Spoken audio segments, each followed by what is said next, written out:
আসন্ন উপজেলা পরিষদ নির্বাচনে মৌলভীবাজারের কমলগঞ্জ উপজেলা পরিষদের চেয়ারম্যান প্রার্থী বর্তমান চেয়ারম্যান বীর মুক্তিযোদ্ধা আলহাজ অধ্যাপক মোহাম্মদ রফিকুর রহমানের সমর্থনে এক মতবিনিময় সভা অনুষ্ঠিত হয়েছে।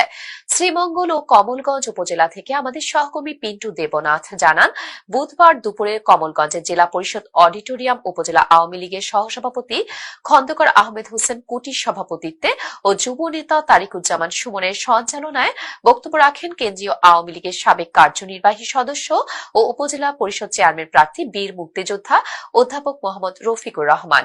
অনুষ্ঠানে অন্যান্যদের মধ্যে বক্তব্য রাখেন আওয়ামী লীগ নেতা হাজির বক্স, আব্দুল আলী, জুনেল আহমেদ তরফদার, মনির খান, আলতু মিয়া, মোশাহিদ আলী, হামিদুল হক চৌধুরী বাবর, রাসেল মতলিব তরফদার, আনোয়ার পারভেজ আলাল, আতিকুর রহমান চৌধুরী কামরান, শাহেদুল আলম সহ আরো অনেকে।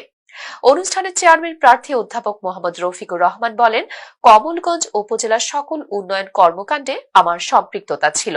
ভবিষ্যতে আপনাদের পাশে থেকে নিরলসভাবে কাজ করে যাব। তাই আগামী 29 মে উপজেলা পরিষদ নির্বাচনে আপনাদের সকলের সমর্থন, ভোট ও দোয়া চাই। সরকার যিনি চালাচ্ছেন তিনি মাননীয় প্রধানমন্ত্রী জননেত্রী শেখ হাসিনা, আর শেখ হাসিনা যাকে নিশ্চয় প্রশাসনের জন্য কাজ করবে বলে আমার বিশ্বাস হয় না। প্রশাসন অবশ্যই সেখান থেকে দূরে সরে আসবে এবং সুস্থ নিরপেক্ষ নির্বাচন তারা পরিচালনা করবেন, এটাই আমি বিশ্বাস করি।